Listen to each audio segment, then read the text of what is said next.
Rake शिक्षण संस्थेचे संस्थापक व आधुनिक शिक्षण भागीरथ पद्मभूषण डॉक्टर कर्मवीर भाऊराव पाटील यांचे निधन 9 मे 1959 रोजी झाले। त्यांच्या 66व्या पुण्यतिथी समारंभासाठी आपण सर्वजण एवढ्या मोठ्या संख्येने कर्मवीर समाधी परिसरात उपस्थित झालात, त्याबद्दल सर्वप्रथम मी आपल्या सर्वांचे संस्थेच्या वतीने मनपूर्वक स्वागत करतो। पद्मभूषण डॉक्टर कर्मवीर भाऊराव पाटील यांनी महाराष्ट्राच्या ग्रामीण भागात डोंगर दऱ्यात राहणाऱ्या बहुजन समाजातील गोरगरीब मुलांना शिक्षणाची संधी उपलब्ध व्हावी म्हणून सन 1919 मध्ये रेक शिक्षण संस्थेची स्थापना केली। ही घटना महाराष्ट्राच्या समाज जीवनात अत्यंत क्रांतिकारक अशी आहे। कर्मवीरांनी महाराष्ट्राच्या ग्रामीण भागात शिक्षणाचे जाळे निर्माण केले। शेकडो वर्षे अज्ञानाच्या अंधकारात चाचपडणाऱ्या समाजाला ज्ञानाचा प्रकाश मिळाला। त्यांच्या या कार्यामुळे आज महाराष्ट्र संपूर्ण देशात शैक्षणिक दृष्ट्या अग्रेसर असलेला आपणास पाहावयास मिळतो। कर्मवीरांनी मात्र महाराष्ट्रातील ग्रामीण समाज जीवन हे आपले कार्यक्षेत्र निवडले। उच्च शिक्षणापासून आपल्या कार्याची सुरुवात न करता प्राथमिक शिक्षणापासून त्यांनी शैक्षणिक कार्याची सुरुवात केली। कर्मवीरांकडे प्रचंड मोठी दूरदृष्टी होती। समाजामध्ये खऱ्या अर्थाने परिवर्तन घडवून आणण्याचे असेल तर त्यांच्या मूलभूत प्रश्नांना हात घातला पाहिजे हे ओळखून अण्णांनी त्यावेळी सातारा जिल्ह्यात 578 व्हॉलेंटरी शाळा काढल्या। कर्मवीर भाऊराव पाटील यांच्या शैक्षणिक कार्याची 2 महत्त्वाची वैशिष्ट्ये आहेत, ती म्हणजे वसतिगृहयुक्त शिक्षण आणि कमवा व शिका योजना। सर्व जाती धर्माच्या विद्यार्थ्यांसाठी एकाच वसतिगृहाची निर्मिती करून कर्मवीरांनी खऱ्या अर्थाने समाजधिष्ठित समाज व्यवस्थेचा कृतिशील प्रयोग महाराष्ट्राच्या मातीमध्ये केला।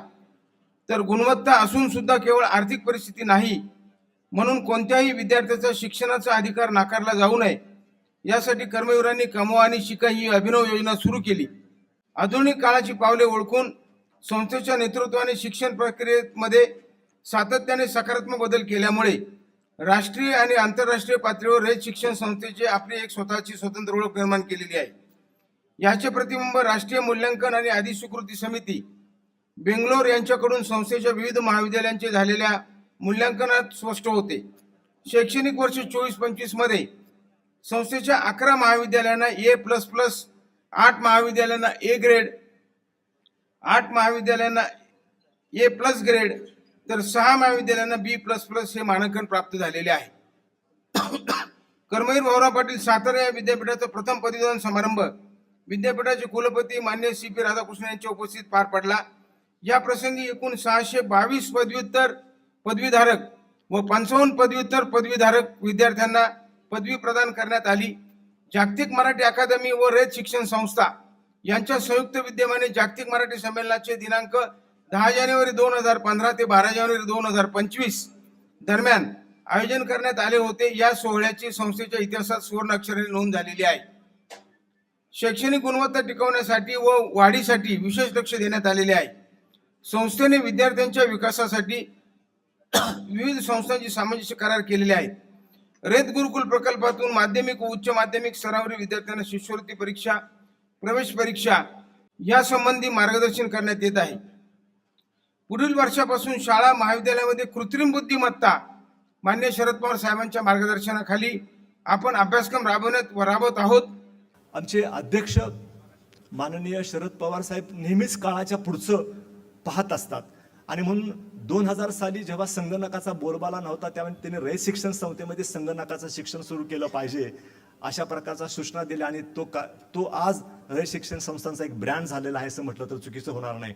त्याच्यानंतर मग आता आर्टिफिशियल इंटेलिजन्स ज्याच्यामध्ये नुकतेच लोक बोलायला सुरुवात झालेली आहे, परंतु रेक शिक्षण संस्थेमध्ये हे शिक्षण सुरू व्हावं म्हणून त्यांनी सूचना दिल्या। आणखी मागच्या मॅनेजिंग कौन्सिलमध्ये त्याला मंजुरी मिळाली आणि 15 जूनपासून artificial intelligence, machine learning, robotics, 3D printing अशा सर्वच विषयाचं शिक्षण रेक शिक्षण संस्थेमध्ये आपण सुरू करत आहोत।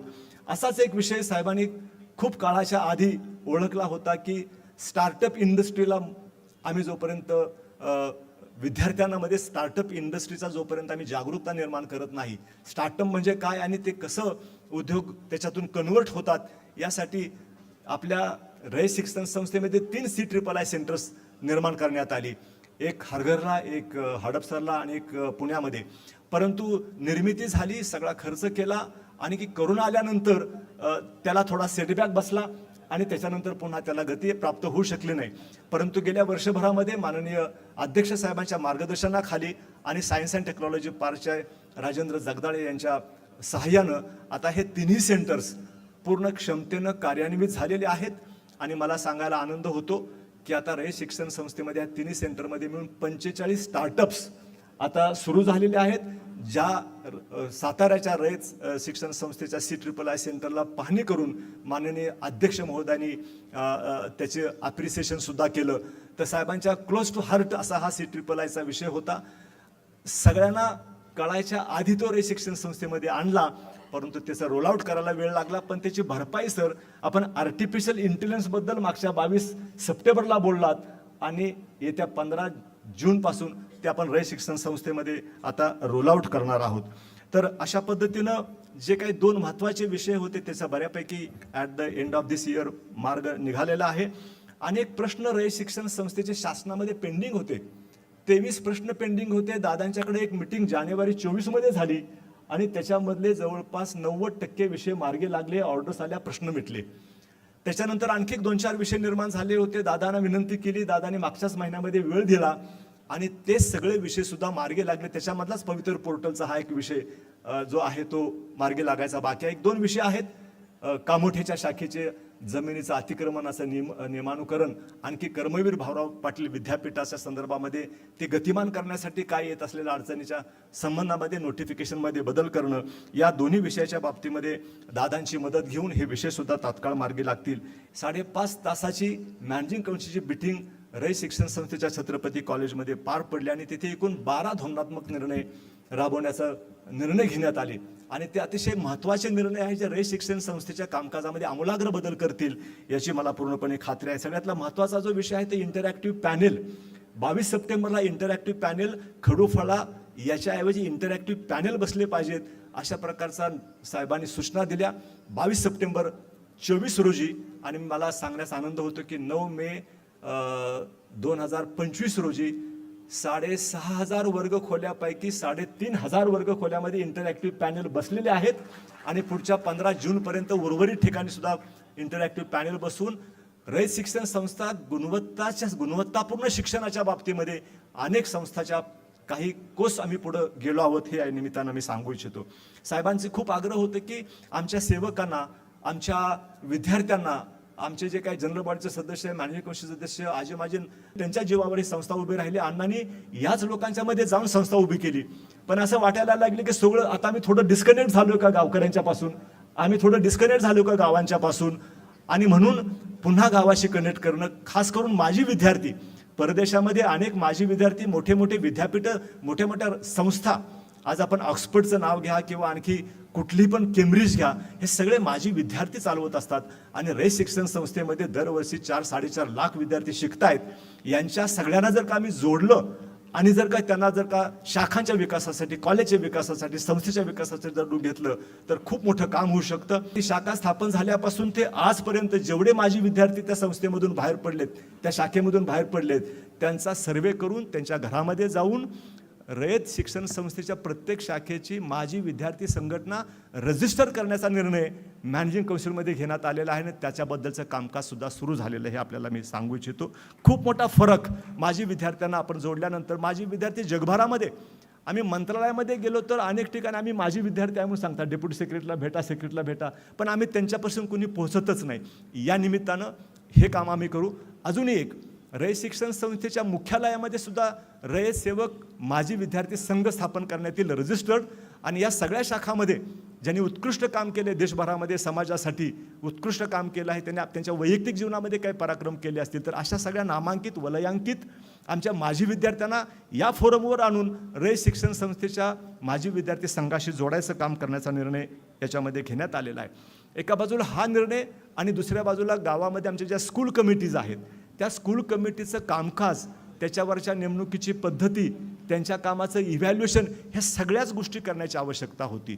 जेव्हा काल रात्री संध्याकाळी 2 तासाची बैठक साहेबांच्या बरोबर झाली, गुणवत्ता वाढ हा सगळ्यातला महत्त्वाचा विषय होता. गुणवत्ता वाढ म्हणजे फक्त गुरुजींनी, सरांनी शाळेमध्ये शिकवणं एवढाच विषय नाही, त्याला लागणारी सगळी इकोसिस्टीम, सगळी इन्व्हायरमेंटल, त्याच्यातले जे काही फॅक्टर्स आहेत त्या सगळ्यांची मजबूतीनं कामाला लागलो तर हे होऊ शकतं आणि मग स्कूल कमिटीच्या मजबूतीकरणानंतर सुद्धा याच्यामध्ये फार मोठा फरक पडेल. सन्माननीय व्यासपीठ आणि मोठ्या संख्येनं या ठिकाणी उपस्थित असलेले आपण सगळे बंधू भगिनी, प्रतिवर्षाप्रमाणे आजचा दिवस हा आपण या महात्म्यानं शिक्षणाचे दरवाजे खऱ्या अर्थानं सामान्य कुटुंबातल्या मुलामुलींच्यासाठी खुले केले, त्यांचं स्मरण करण्याचा आजचा हा दिवस आहे. आणि या दिवशी आपण जमत असतो. जो वृक्ष लावला आणि त्याचा विस्तार महाराष्ट्राच्या आणि कर्नाटकामधल्या काही भागामध्ये झाला, त्याचा अतिशय आनंद हा आपल्या सगळ्यांना आहे. आज रयत शिक्षण संस्थेच्या 742 शाखा, विद्यार्थी संख्या 4,18,000 आणि सेवकांची संख्या 11,600च्या आसपास. एक प्रचंड कुटुंब हे झालेले आहे आणि हे कुटुंब शैक्षणिक कामाच्यासाठी वाहून घेणारं असं कुटुंब आहे. त्या कुटुंबाचा आधार केंद्रबिंदू हा शिक्षक आहे आणि हा शिक्षक त्याचं वैशिष्ट्य हे आहे की त्याची बांधिलकी संस्थेची आहे, विद्यार्थ्यांची आहे. की रयत नावाचं रयत शिक्षण संस्थेचं मासिक आपण सुरू करायचं आणि या मासिकामध्ये माझी मुलाखत जी आहे त्याच्यामध्ये 2 गोष्टींच्यावर लक्ष केंद्रित केलेलं आहे. एक, शाखेची पतसंख्या आणि 2, शाखेची गुणवत्ता वाढ. आज या 2 गोष्टी अधिक लक्ष द्यायची गरज आहे. विस्तार होतो आहे पण काही शाखेमध्ये मुलांची संख्या कमी होते आणि मुलांची संख्या कमी होते ही आपल्या सगळ्यांना अस्वस्थ करणारी बाब आहे.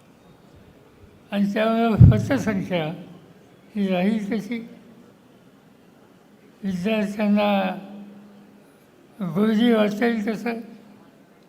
त्यांची गुणवत्ता वाढवण्यासाठी जी पावलं टाकली त्याचे दुष्परिणाम हे बघता कसे येतील? या सगळ्या गोष्टीवर आपल्याला लक्ष द्यावं लागेल आणि एक प्रकारचं हे आव्हान आपल्या सगळ्यांच्या समोर आहे. आज जग बदलते, एका वेगळ्या दिशेला जाते. आधुनिकतेच्या दौरावर विज्ञानाचा आधार घेऊन अनेक गोष्टी जगामध्ये घडत आहेत आणि त्याला सामोरं राहण्याची ताकद रयतेच्या विद्यार्थ्याची झाली पाहिजे आणि त्या पद्धतीची खबरदारी ही आपल्या सगळ्यांना घ्यायची.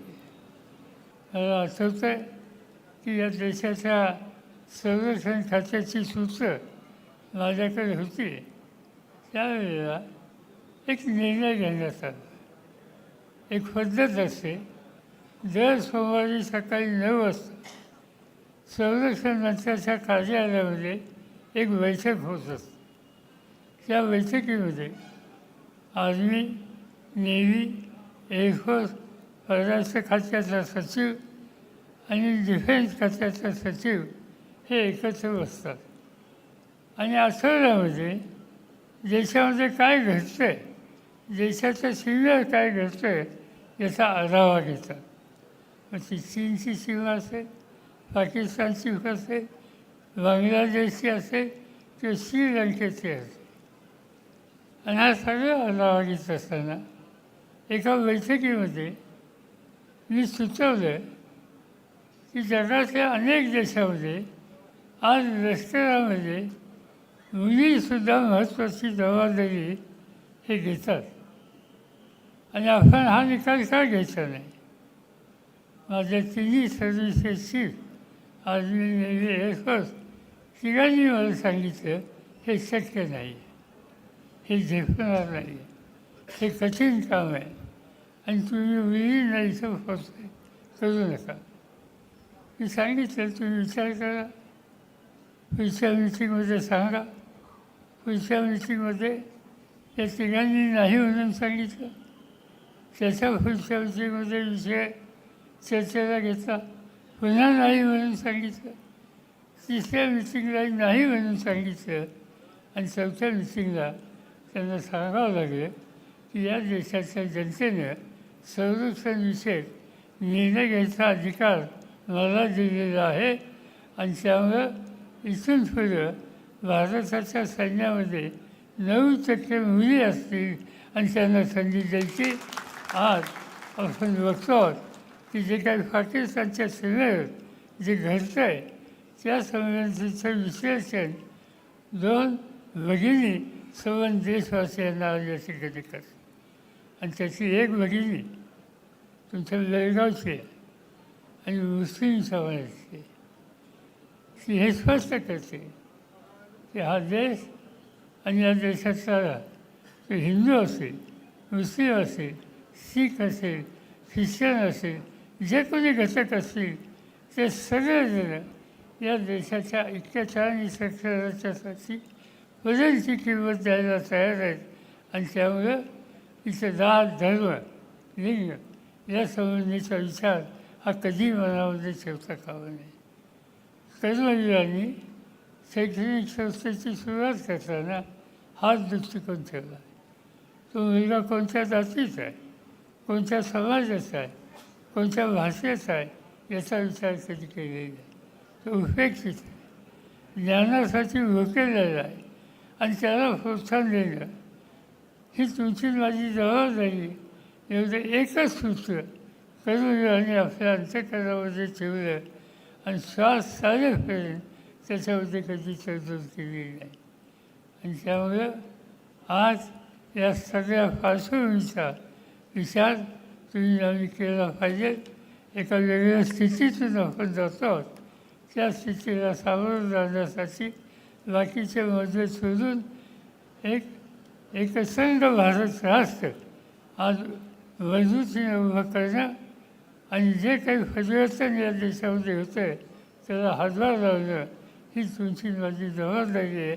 मला आनंद आहे की जनतेच्या विविध शाखेचे आमचे सगळे सहकारी त्या भावनेने या ठिकाणी काम. अनेकांनी कर्तृत्व दाखवलं, यश संपादन केलं, त्यांचा गुणगौरव केला. अनेकांनी अर्थसहाय्य केलं, त्यांचा आपण या ठिकाणी सन्मान केला.